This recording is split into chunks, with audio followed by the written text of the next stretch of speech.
dark, dark tomb there was a dark, dark street, and in the dark, dark street there was a dark, dark office. In the dark, dark office there were some dark, dark stairs, and down the dark, dark stairs there was a dark, dark room, and in the dark, dark room was where the worst wrestling tropes go to die.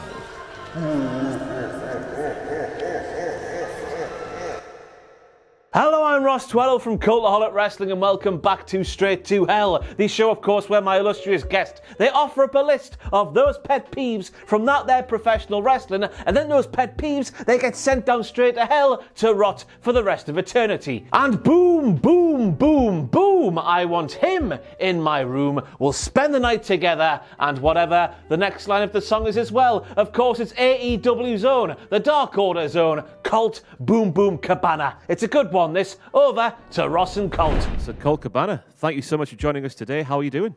Yeah, I'm very well. Thank you kindly. Hope you're doing well.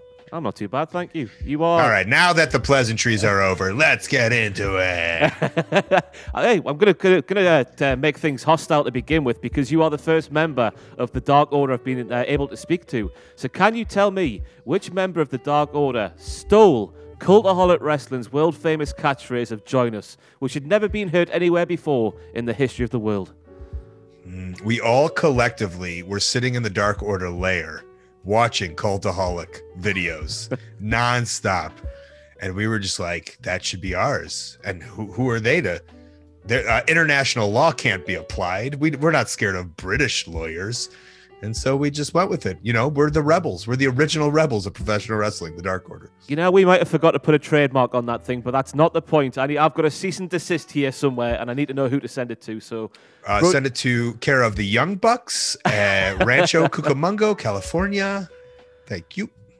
Be my pleasure. But I've got to congratulate you on the release of Wrestling Anonymous. I've been binging the short clips on your Colt Cabana YouTube channel this afternoon, and it's a concept I've never ever seen before anywhere. And in terms of wrestling podcasts, that's going to be commendable. Or commended, sorry. No, it's commendable and commended, and I think that's what I live for. When I first started the art of wrestling over 11 years ago, the concept of wrestlers talking to wrestlers was not a thing, and now it's taken over the universe. And it's kind of one of the reasons why I stepped back a little bit. Just it was a very common thing in the podcasting world. And, you know, I don't want to be a common man in the podcasting world. So, you know, it took me a while to develop a show that I wanted to do that was different from everything that would stand out in the podcast space. And here we are, Wrestling Anonymous. And for those of you who don't know, I take voice messages or voice memos from the wrestling fans anonymously about any kind of story that they've been involved in the world of wrestling. And a lot of them are fun and quirky and weird, and some are sad. And it's just a whole mixture of your stories. When I did the Art of Wrestling, fans were constantly asking me, can I be on the Art of Wrestling? And I was like, no, this is for wrestling. This is for wrestlers. And so here we are years later, and I'm collecting these stories, and I'm editing them up a little bit. I'm shortening up. I'm taking a lot of the ums and the pauses, and it's totally post-produced, and it's short and fun, and it's a real easy listen, and I'm having a real fun time doing it. So I invite you to listen wherever you get your podcasts from. Wrestling Anonymous. Thank you. Yeah, so you get the best of both worlds, because you get the fans' stories, which you wouldn't hear from the wrestlers. But then you, after you've heard the story, add a bit of flavor, a bit of context, a bit of advice as well. So you get the best of both worlds there. Yeah. I was thinking of a way that I could talk. You know, you need some kind of springboard. And so this is the perfect springboard. And it's great if you're a fan of mine, because I do tell stories from my wrestling career based off of things that have happened to other people, or like you said, advice, or just context, or just help move the story along. And if you don't like me, perfect. You could just listen to the stories. So I'm trying to win everybody here. I'm sure there's not too many people who don't like you. You're Colt Cabana, for goodness sake. You know, as we'll talk about and the 5 things I want to send straight to hell, everyone hates everything for some reason, I feel. But how weird was it for you? Because I'm sorry to use the word, but you are the podfather when it comes to wrestling podcasts. How weird is it for you, being the podfather, having to come up with a new concept here in 2021? Because dirty leeches like us at Cultaholic have taken every other angle and sort of, force your hand in to find a new angle, if you know what I'm trying to say. I'm just happy that nobody had thought of this concept. When I started my podcast years ago, I assumed and knew that it would take over the wrestling industry. And that, I loved podcasts. I love listening to podcasts like in 2008 or so. And I was addicted, and I just was like, this is the greatest medium. Everyone's going to love doing this. I can't believe everyone doesn't love doing this. And so I just knew that it would take over. And so I invite everyone. You should, of course, if you have something to say, if you need to get it out there, you should have a podcast. And, it just so happened to be that nobody was doing this concept. So I like to think of myself as a forward thinker, and here we are. So, I'm sure in 5 years when everyone else is now doing this, I'll try to think of something else. Let's talk AEW for a second now. So obviously you signed with the company, literally, was it days or weeks just before the pandemic hit? Has everything gone to plan? Was any sort of plans laid out to you before you signed it, and has those plans come to fruition, or has things changed because of the pandemic? Well, yeah, I signed about a month beforehand, and I had signed on the agreement that I would sign. I would then finish up my tours with New Japan, and then I would debut, I believe, in April with AEW. And so I think a week before the Revolution pay-per-view, my tour of Japan had been canceled. Myself and Yano were going to team up. And, then they were just like, well, let's figure out a way to debut you and start you right away, which was cool for me because, it was obviously a prestigious tour and a lot of money being taken away from not doing that New Japan tour. So right away, I was now being paid to be a wrestler for AEW. So yes, listen, this threw a pipe wrench. Is that a word? A pipe wrench? Yeah, it must be, right? A spanner in the works. that threw a Cocker Spaniel in everyone's way, which is just an adorable dog. And so, yeah, it did do changes. I was going to, be able to do shows with Yano. I think that was a big part of it, was I wanted to stay with New Japan, and Tony Khan had assured me that I was allowed to do New Japan shows, as long as it didn't clash. So I don't think I could go on every single tour, but the opportunity was there to continue tagging with Yano. It's something that I really wanted to do. I was really looking forward to. And so now obviously that's something that has been taken away. And hopefully now as this forbidden door is open in a way, and, we still have to wait for the COVID precautions in Japan to kind of go away. I think we've done a decent job here in America. At least a lot of people have gotten vaccinated, and that's brought the numbers down. I know Japan isn't necessarily the same, and I won't speak like I know what I'm really talking about, but this is just what I've heard from the media, and we all know that the media will never lie to us. So, when the numbers get a little better in Japan and we're able to travel over there, I'd like to start going over there once again. Hopefully that's the case. So do you know if that's sort of the plans for AEW as a whole, to allow more AEW people to go to New Japan and New Japan to come to AEW? That I have no clue. I just know when I signed my contract, I was like, I would still like to do this New Japan thing, and I was assured that I could still do this New Japan thing if everything worked out. The same way, with Moxley, and maybe there was a couple others too. Yeah. So alongside with your work in the ring, obviously you're a backstage coach. I think they use the word in AEW.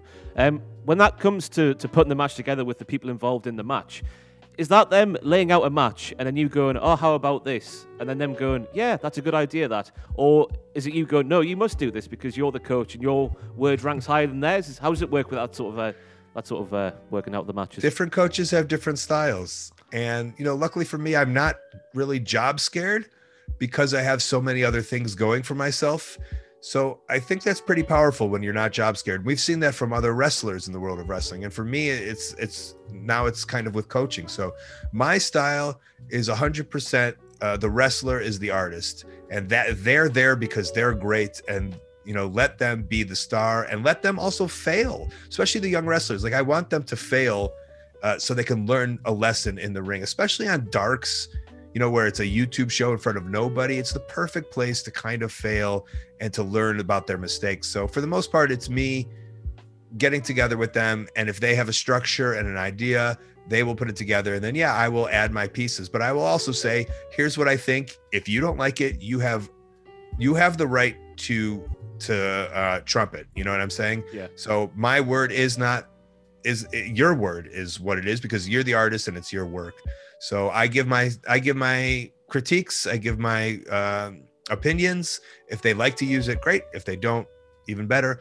For the most part, a lot of the stuff I'm there for is to help with the truck too, is to tell the director and the producer, when we need music cues or if someone's going to run in or whatnot. So there's a lot of different stuff that a coach does in AEW. Yeah. So when you say fail, that doesn't just mean, messed up a move or something like that. What do you mean when you say fail? Well, if they want to try a spot and they think it's going to work, and, we could tell through the psychology of the match that maybe it necessarily didn't.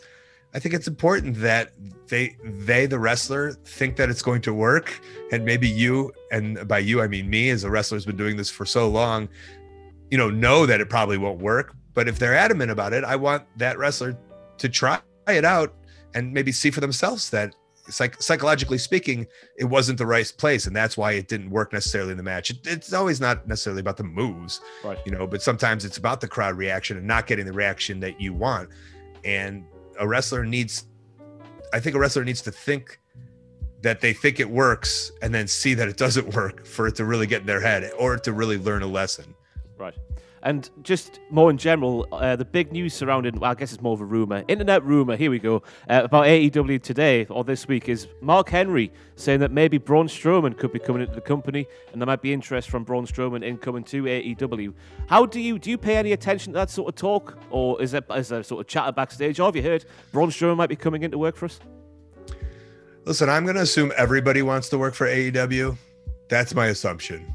It's so great. It's such a wonderful place to wrestle. And I'm not just saying that, but I've been in the WWE locker room. I've been in the AEW locker room. I've been all over I've been in New Japan. I've been Ring of Honor. I did some matches even with Impact, and it's just a fun environment. It's led by essentially the Bucks and Omega, who started this, wonderful takeover on the independent scene. And it's led into AEW, and they've made sure to kind of, they've tried their best to keep that fun aura and to know that and essentially we were the misfits of professional wrestling, very much like ECW, that nobody wanted, nobody thought they could do it. And then Tony Khan is like, I believe in you. It just took one person. And so we want to keep that kind of aura in the backstage and make it fun. And we don't, we remember the heat that Booker T and Young Bucks got, we remember the heat that Young Bucks got from Booker T from not shaking their hand at a SmackDown when there was 8,000 wrestlers there. So the point is to get that stuff away. We don't want that. We wanted a relaxed locker room, a great locker room. So, I of course, Braun Strowman wants to wrestle for AEW. And of course, everybody wants to wrestle. I wouldn't see why you wouldn't. A great company line by myself, but I've said it. And you know what? I would be the first to wrestle Braun, put that on your note. Colt Cabana is challenging Braun Strowman. It doesn't have to be in AEW. What kind of match are you having with Braun Strowman? I want. We both have to wear those Hulk hands, and it's just it's a what's this catchphrase? We want these hands or something. Get these hands. Yeah, to get these hands match. So there's Hulk hands on a chain and a ladder, and we have to literally get these hands. And the first one to get these hands can use these hands. So in terms of people coming in and making big, shocking debuts for the viewers at home, is it also a shocking debut for the people backstage with this sort of laid-back vibe? Like, oh my God, there's Christian. Yeah, that's a good question. Sometimes it is, and sometimes it's not. When Ethan Page debuted, he was back there all day, just hanging out. When Christian Cage debuted, I think he was hiding in his trailer for the most part. And that's just kind of how it is. But in Jacksonville, where we've been for the last year, it's such a big kind of backstage venue. Daly's place is so big that sometimes you just don't run into people. Yeah. So, maybe Christian was having lunch and I just didn't see him. So, I remember in WWE when I was there, a lot of people would get mad that The Office was working the boys or whatever it is. And I see it from both points. I understand you don't want anyone to leak stuff out. I guess there was someone who was leaking a lot of stuff out for AEW, and Tony was very upset about it. So, I trust all of my friends, but there's always going to be someone who's spoiling it for somebody. So, I just kind of roll with the punches when it comes to that stuff. I don't really get worked up or really worry about it too much. And I was listening to your interview with Chris Van Vliet that you did not too long ago, and you spoke about pitching when you were in WWE to be the general manager of Sunday Night Heat. And this Oh, that captured my imagination. It did. It was heartbreaking to hear that Heat was it cancelled or taken off TV not too long after that? No, this is after it was canceled and taken off TV. Yeah, it was put on WWE.com and nobody cared about it. Oh, was any more sort of? Sorry, go on. No, go. Was any more sort of left field pitches that you made to the higher ups in WWE to just sort of get your foot in the door and get a start? Yeah, there was a million of them. One of the biggest one was me and Charlie Haas. It was the point where Charlie Haas was literally doing nothing, but I knew they liked Charlie Haas because he looked like Charlie Haas, and I knew I had charisma. I didn't have the body of Charlie Haas, and so that was a big pitch, and I thought that could get on the air. I as a lower card team, doing fun vignettes, getting some personality out of Charlie, I thought it was a great way to sneak in, and that's what I always wanted to do. I just wanted to sneak in, and so I had made so many pitches for me and Charlie, and just, it's weird because I don't think anyone was really invested in me, and I don't think anyone was really invested in Charlie at the point. I think later he went on to start doing the mimicking of the wrestlers.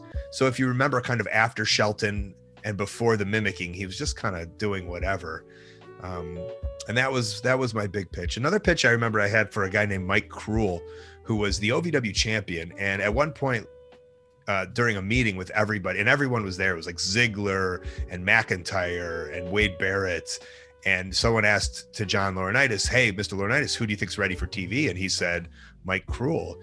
And it's kind of weird how then he had a couple of dark matches and then fired in FCW. It's so weird how at one point you say this is the guy that's ready, and then you're just like, I don't see anything. But that's the system, and that's the sport. But Mike Cruel was a very New York guy, and they were doing the Hall of Fame, and I thought it'd be so fun if Brooklyn Brawler's nephew was Mike Cruel, and then he came in with this campaign to get Brooklyn Brawler into the Hall of Fame.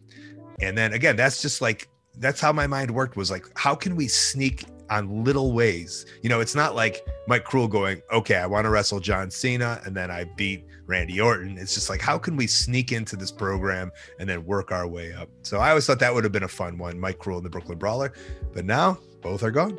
Yeah, that's weird, isn't it? It's weird how we see it more so today, I guess, with NXT, people who become established on that TV program and then move over to Raw and SmackDown and then lose what they were, because a different set of eyes, Vince McMahon and people like that, just sort of change what they see in them. I'm guessing in AEW, Tony Khan has a much more hands-on view of Dark Elevation and Dark, and sort of maybe if people who are just part of the Dark or Dark Elevation rosters get moved on to Dynamite eventually, they'll sort of keep what they were. I'm assuming that is. Do you think that's the case?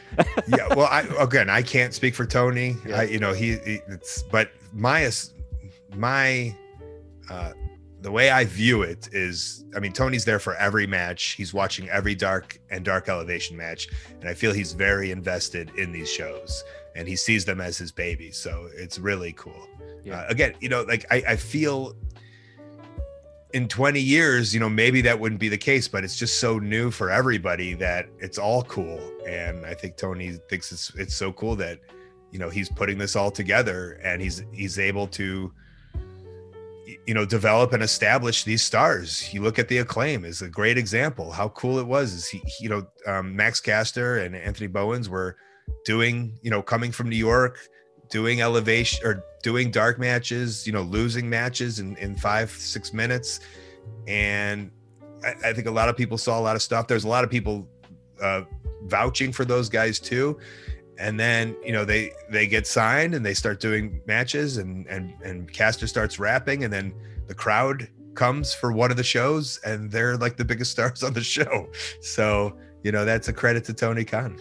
And just before we get going with the straight hell portion of the show, how do you think crowds coming back into the arenas will sort of change that journey for teams like the Acclaimed? Because obviously they have no crowd to react to them for a long time there. So if acts on Dark and Dark Elevation are getting big reactions, will that see them get moved across to Dynamite more quickly? Or? Well, I think it'll change. I'm looking forward to it changing the most for the Dark Order, because I think we are the underest of the underdogs. I tweeted that the other day. And I think once, some of the higher ups see the crowd reactions to our fun little team, it will be deniable. I think undeniable. I think that's one of the themes I think of my career is that, you know, I might not look apart, or, you know, maybe I don't say the right things, but I have an ability to connect with the crowd, and I get reactions, and I'm able to get over wherever I go. And so that's kind of an exciting thing where you can't deny the audience. And so no one will be able to deny the audience when it comes to the crowds coming back. And I think the Dark Order are just so fun and at this point lovable, and we have a story, and, you know, we have real life in our back pocket. And so that's what I'm looking forward to the most. There we go then. So the straight to hell portion of the show, you've got 5 things about wrestling, just anything you want to send down to hell to rot for the rest of eternity. What is your first offering, please? Okay. Whoever pretended that Brutus Beefcake wasn't Brutus the Barber Beefcake after Brutus Beefcake. So explain this to the people at home. What was going on there? He had like 25 gimmicks. And I don't want to age myself, but this is when I was watching wrestling. You know, he went for Brutus the Barber Beefcake, who, I don't care what Conrad Thompson says or whatever, or whoever it is, Bruce Pritchard, he was over, and he was part of my childhood, and I enjoyed him. And I think everyone enjoyed him. And he wasn't just Hulk Hogan's friend. He was freaking cool. You know, he was the barber. He was cutting and strutting, and he was over. And then he went to WCW, and then he was just the Booty Man and Zodiac and whatever. Just, he's Brutus Beefcake. He's Brutus the Barber Beefcake. Stop it. Go. You can go to hell. He's one person. For a long time, when he was, what was he called in the NWO when he had the beard and the longer hair? Because I had no idea that was him. The Apocalypse or something like that? Something like that. I had no idea that was Brutus the Barber Beefcake until a long way down the line. So he did do well to sort of reinvent himself time and time again. Did he do well? Oh, well. You don't even remember his name. Infamously well. Yeah, he did well to collect a paycheck and put his kid through college, I'm sure. It was weird how he kept following Hulk Hogan, though, around, though, wasn't it? I know you were saying he was more than just Hulk Hogan's friend, but towards the end there, he did follow around Hulk Hogan a bit too much. Yeah. So, you know what, Hogan? You could go to hell, too. For not... Well, we can go to... Hogan go to hell for a bunch of other reasons, but... But most importantly, for what's the word I'm looking for? For tarnishing the reputation. Yeah, not buying the trademark of Brutus the Barber Beefcake so he can use it everywhere? Come on. Why didn't you bring back Brutus the Barber Beefcake in AEW? I mean, we brought Greg the Hammer Valentine. I don't know if you saw that, where he sat in the crowd for 0.5 seconds during a Cody and Brody's match. A lovely smelling man, by the way. At StarCast a couple of years ago, I was behind him in the queue at the breakfast bar. What a lovely smelling man. Listen, we all know, we've all seen, like, Valentine is almost like Virgil, where he just sits at his table at these conventions with no expression.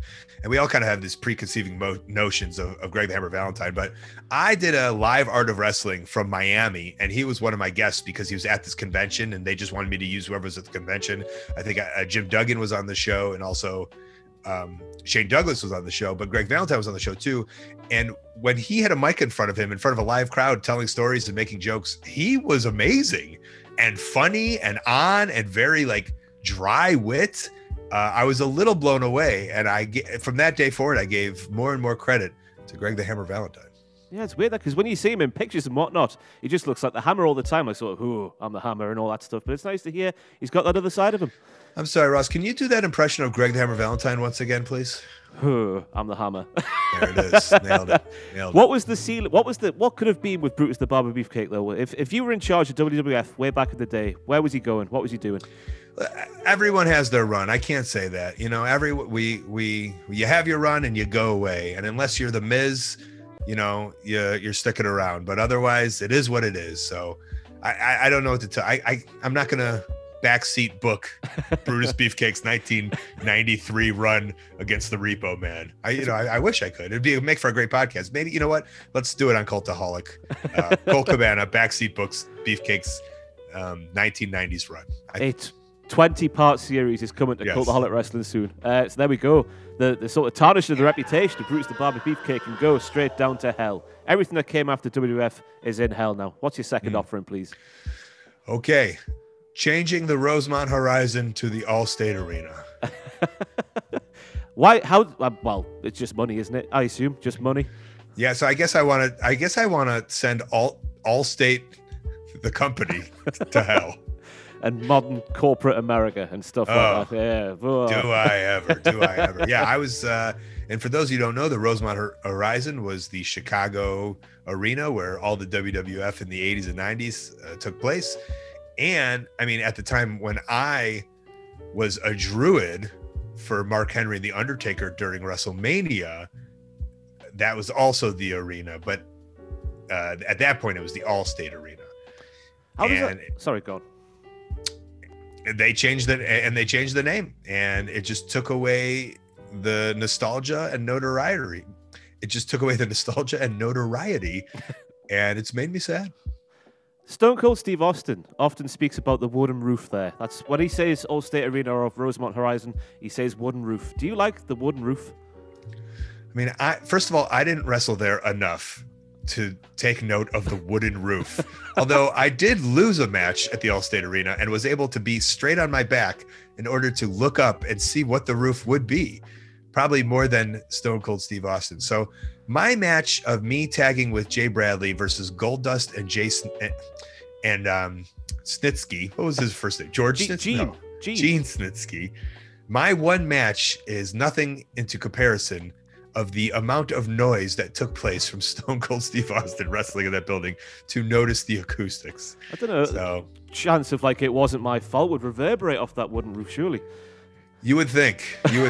And when Snitsky took off my Velcro boot and then took off my sock in the middle of the match to smell my feet, you would think. And it was a good noise. But it wasn't a beer bath from Steve Austin. Take me backstage just before the match is going to happen, because that gimmick is weird. Like, there's no other word for it. I know it's a kink for some people that watch it at home. And if it is, all the power to you. But when you're working with somebody and they've got like someone else has told them, this is the point in the match, I presume, where you're going to take off, your comrade's boot and give his foot a sniff. How did that go down, and what was your reaction? Well, I was the enhancement wrestler, so I was just there to make them look good. And I'm always thinking, Colt Cabana, talking to the third person, always thinking creatively, what can he do to stand out in a match? And I have these Velcro boots, and I said to Snitsky, I've got these Velcro boots, and you could take them off very quickly, and I won't buckle them up. And he was ecstatic about it. And so, it wasn't him pitching it to me. It was me pitching it to him. Wow. And he loved it. Yeah. I didn't expect you to say that. Well, you know what? I'm sending you straight to hell for your kink shaming. All right. I'm very sorry. If you like it, you like it. I'm not going to disparage anybody from liking. It really was my way of, that is my kink. And I was trying to make it happen in the middle of a 15,000 seat arena, of course. But to go back to WrestleMania, was it 22 with Mark Henry and The Undertaker? How does that work when you are a Druid? What's your day like when you're a Druid? Well, I was the night before I had wrestled Homicide in a blow-off match of our feud. That was a very notable feud, and I had gotten hit in the eye so hard that I had this giant black eye. So I'm walking around backstage with a black eye, and it's very notable. So I think it makes sense that I was a Druid. I looked at it a couple of ways. There could be a lot of nerves, or also, who cares? I'm the last thing anyone is thinking about. So I do remember they lit our torch on fire, but to go out down the stage, we had to like put the torch downward so we didn't light the Titantron on fire. And then like, as you put it downwards, there's Druids in front of you. So you have to not set the person in front of you on fire. I think they put the flame stuff, the anti-flame stuff on us. I think we got doused in that. So there's probably a lot of insurance things that they weren't thinking about at the time. I don't know if I really signed a waiver of any sort. So all I was thinking about was making sure I don't light anyone on fire. And then after that, I'll be honest, we just stood while the match was happening. We were just standing in the aisle.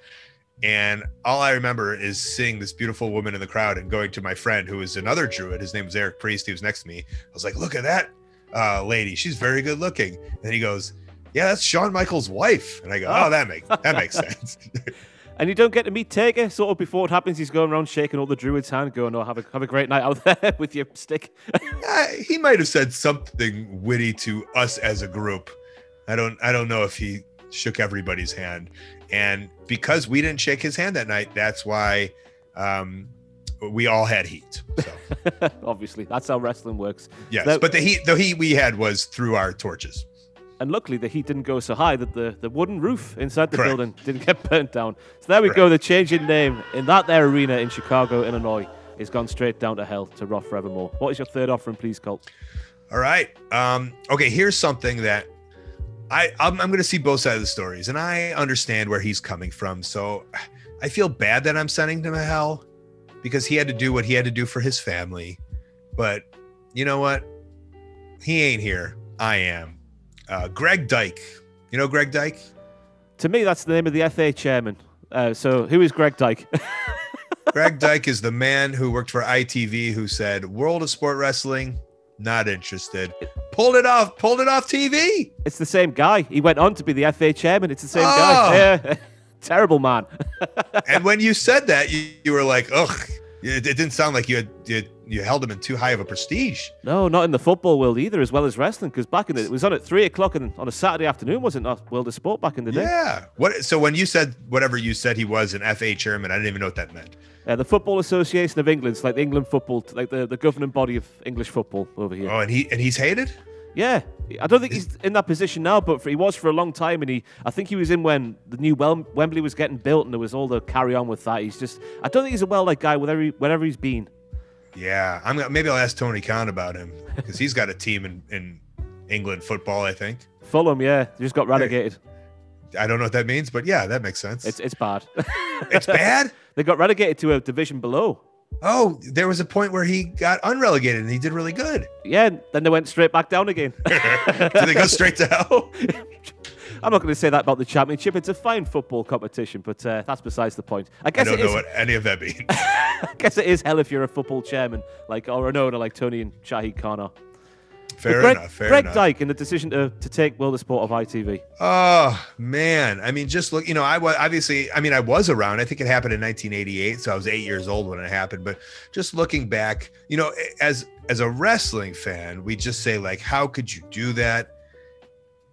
World of Sport was the greatest. You changed the way of British wrestling for so many years because then all of a sudden American wrestling took over, and then the Brits lost their identities really as pro wrestlers, and they were looked at second-rate wrestlers, and it took so many years for the British to kind of reclaim some of their glory. Still not to this day, really much, because essentially right now the biggest thing, the second biggest thing, I will say that Rev Pro is the biggest thing, but the second biggest thing is just like a crappy territory owned by an American company that is just there so no one else can get big. So, it's still taking so much time, in 1988, years after what Greg Dyke did. But,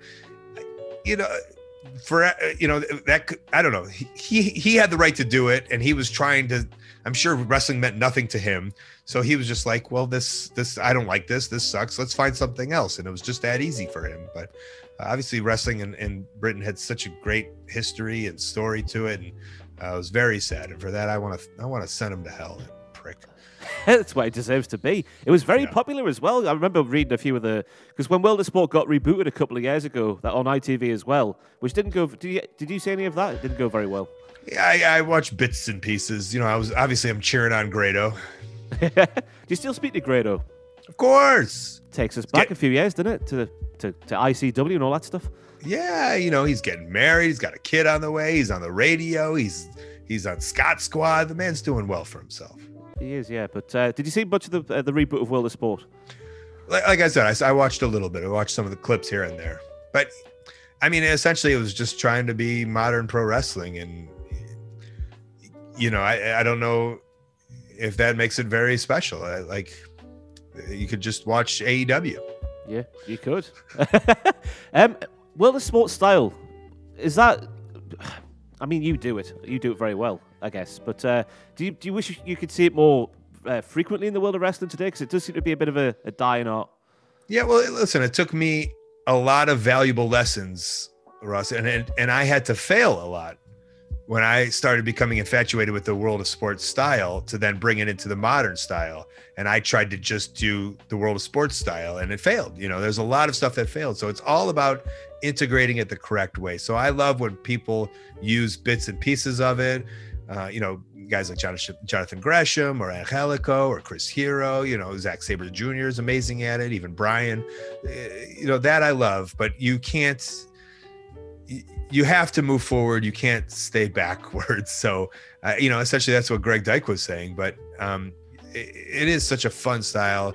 And I love going back, and that's the wrestling that I watch. And just, recently John Lister set up a thing where he put up every single ITV.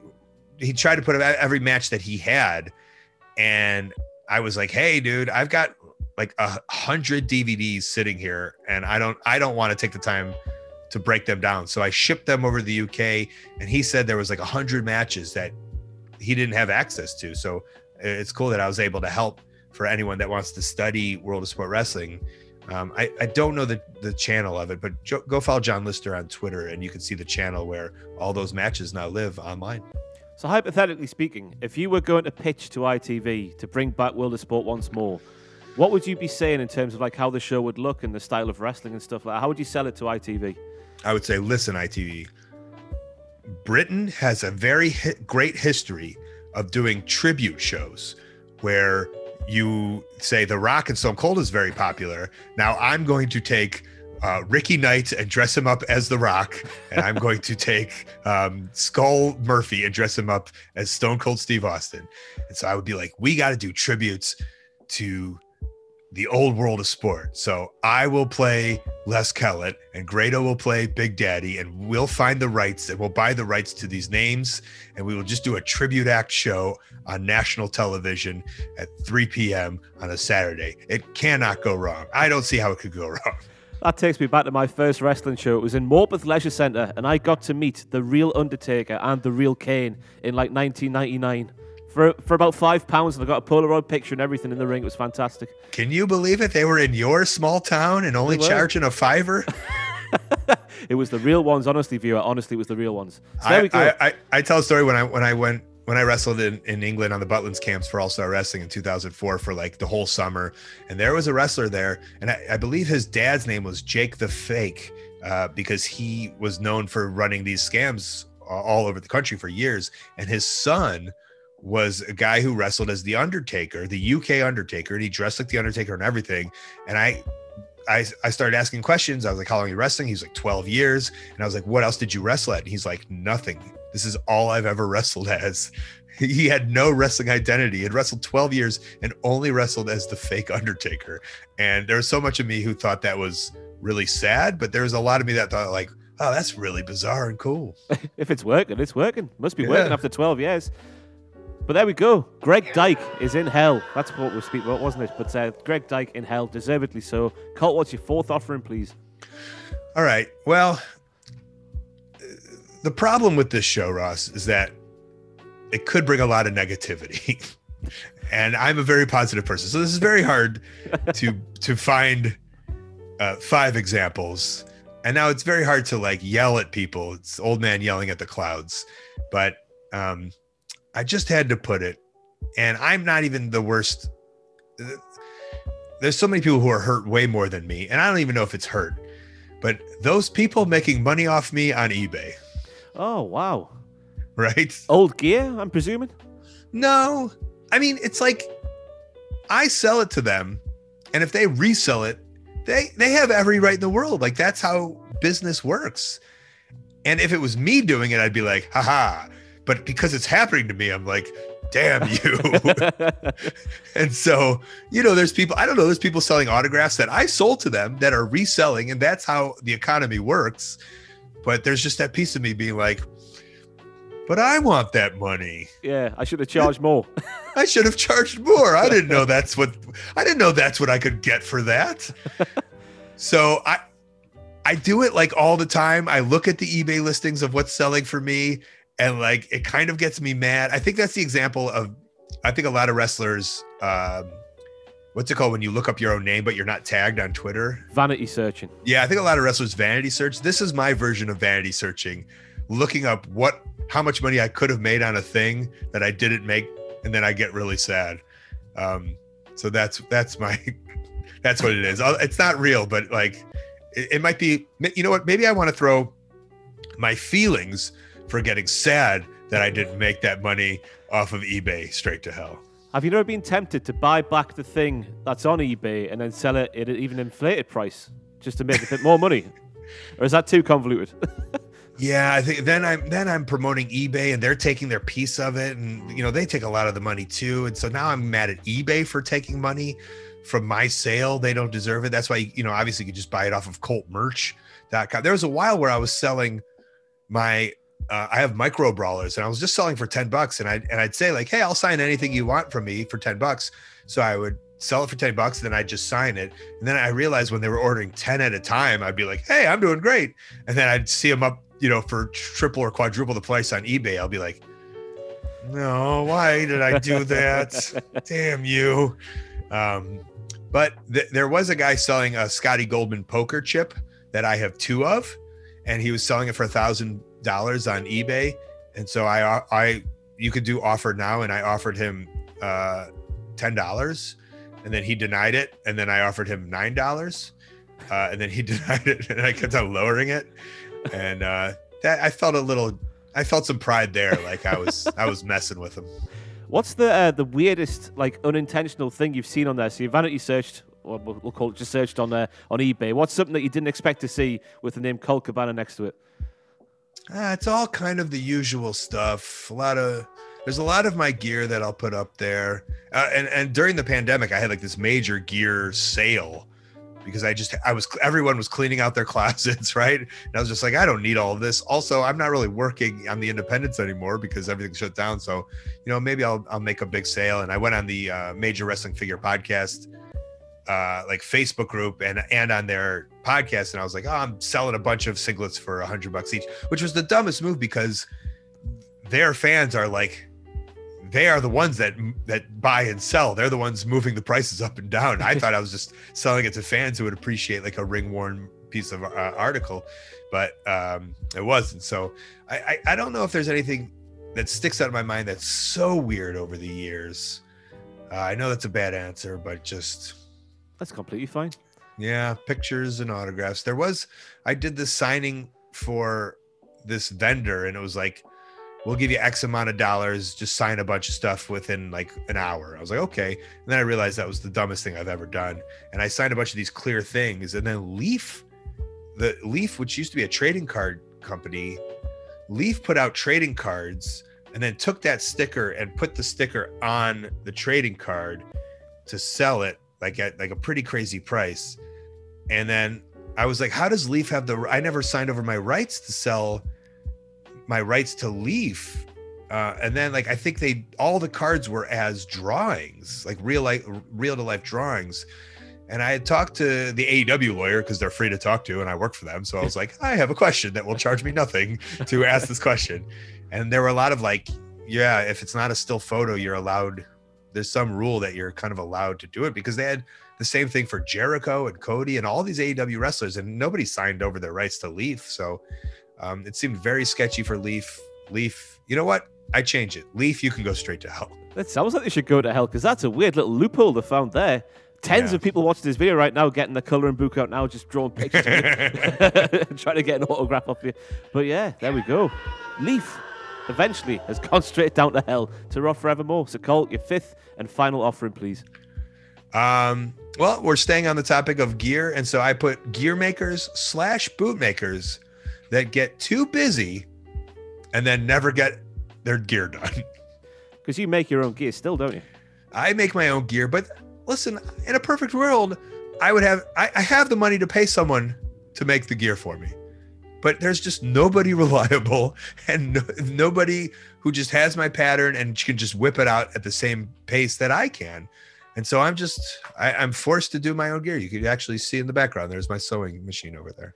Does that whole process change when you become a member of a roster for a company like AEW? Because obviously I know they hire the old WWE seamstress. Yeah, but they're doing stuff for the show. They're making last minute things, and then what's happening is the whole roster is just like, oh, we have someone who could do it.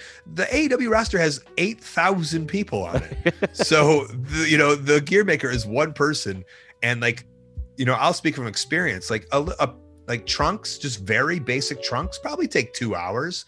So now think about what Cody wore on the pay-per-view. How long do you think that took?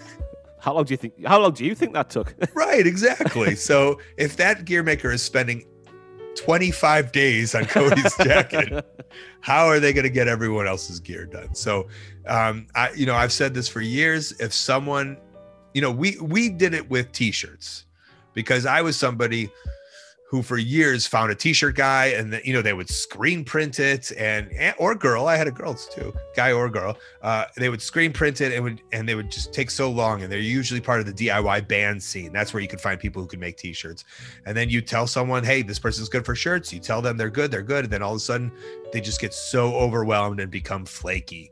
And luckily, when I partnered up with Ryan at Pro Wrestling Tees, he at the point had like 6 people working for him, and Pro Wrestling Tees got so big, instead of just being like flaky, he was like, I'll hire another person. I'll buy a bigger store. I'll invest in different equipment. And he started investing and buying, and it's grown to what it's become, a juggernaut in the world of professional wrestling. And, that can happen for a gear maker, but it just hasn't, because it's usually one person. And it's hard to be like, I'm going to take on 10 people. High Spots has tried, but even High Spots sometimes has a reputation for not being the best. And I love High Spots. High Spots is great, but it's not High Spots. Its gear can't be automated the way that DVD presses or MP4s or computers or t-shirts. Gear has to be made by hand, and because of that, it's a one of one, and it's so hard to just get a whole machine and a system going. And the same goes for boots. As a wrestler, we love one of the best bootmakers in America was Stagecoach Boots down in, I believe, Florida. And at one point, I think the main guy got divorced, and then his life went to sorry for swearing. And then, okay. He had a system going with him and his wife, and I think they got divorced, and then the system was just him, and then it became somewhat overwhelming, and then just now you can't get Stagecoach boots, and those were the best boots. So it's hard to find people that are reliable. That's why I had to do it myself with the gear, and eventually I'd like to teach myself how to make boots, I think. Why not? So have you ever seen one of your fellow wrestlers sort of struggling to get gear, sort of having been forced, even though they know they can't, into trying to make their own gear? Just give it a go, see what happens. Yeah. Short notice. Cesaro was a good example of that. I think Cesaro gave up on gear makers too for a while, and Cesaro had taught himself. This is when he was Claudio in Ring of Honor. So we would talk about making gear sometimes. And I believe Sarah Del Rey also made her own gear at one point. So it's just a matter of that's how it works. I don't know how short notice can be. I've been there at AEW where somebody needs something and the gear makers are a little too busy, and then I'll grab something and help somebody seam up something for them. That's not a problem. And I've done it for myself a million times. It also got to the point where we had a lot of time off where I would just start making headbands at AEW. I would take the extra sewing machine. I would bring it into the locker room. And while we were in the locker room, I would start sewing some of my headbands together. But there we go. 5 things have gone straight down to hell. Are you satisfied with what's gone down to hell? No. Not even Greg Dyke? Yeah, a little bit for Greg Dyke. But I don't want to send anyone to hell, really. That's not my MO, but I'm being forced to do it. So we've sent these things to hell, and that's, it's important that people know that Brutus Beefcake was great as Brutus Beefcake, and why did he do all those other, why? I mean, what were they trying to prove? I don't know. Yeah. There you go. It's a palate cleanser. You can go back to being Positive Cult now. So where can we find Positive Cult? Everywhere on the internet and AEW and things. Yeah, well, AEW, I believe, is on ITV over in the UK. Is that right? Late at night and early in the morning and weird times of the day. We're coming for that 12 o'clock or that 3 o'clock spot on a Saturday. It will happen. And then Greg Dyke can cancel us, I'm sure. AEW, all things AEW. We're coming back to live shows, and we hope to be over in the UK as soon as we can. I know the plan was to be in the UK before the pandemic went down. So I hope to see you over there. Check us out on YouTube. Also for me, I'm on Twitch a lot, twitch.tv/Colt Cabana, playing video games and doing other stuff. It's a lot of fun. It's a real fun community over there. Please join me on Twitch. And of course, Wrestling Anonymous is my brand new podcast. And not only can you listen, it's a very easy listen. It's an evergreen listen. I always kind of say like, hey, if you're looking for something to fall asleep to, it's perfect. It's not like seriatical. That's a word I made up, but that sounds right though, right? a series that you have to follow in Yeah, chronological well, order. periodical. It's not serial or a series or something. It's seriodical. It's a great word. I just made it up. Trademark Colt Cabana, just like Join Us. It's all trademarked by me. But yeah, it's easy to like just jump into. So you can listen to it weekly, or if you're just looking for something to just kind of, hey, I need to waste a half hour, this is a perfect thing. And you could call in your stories. So if you have that story that you just tell your friends, but like it should be heard by thousands of people, but you just don't know how to get it there, just call. If you're in the UK, you can email a voice memo to 87cabana34@gmail.com, and if you just listen to the podcast, all the information will be there. And then the socials for me is all at Colt Cabana: Twitch, Twitter, Instagram, Facebook, YouTube, and TikTok. I don't do a lot of TikToks these days, but I watch a lot of TikToks. Jeez. And I'll tell you, wrestlers haven't taken over TikTok, and I'm curious who's going to be the best TikToker as a wrestler. Sonny Kiss is very good, but there's a different way to take over TikTok. You know what? I'll take that back. The Voros twins have taken over TikTok. They got very famous with Da Vinci. So if you're out there and you're trying to get big, TikTok is the way to do it, and I welcome you to it. Just in terms of that AEW show in England, do you know where it was going to be, or can you not say anything? Yeah, it was at Greg Dyke's house, and then we were all just going to beat the shit out of him. Pay-per-view, I would pay $50 for that in a heartbeat. Screw Greg Dyke. That's the moral of this show here today. So, Colt, bastard. Thank you very much for your time today. It's been an absolute pleasure. Check the podcast out. Everything he said just there, and we'll see you next time.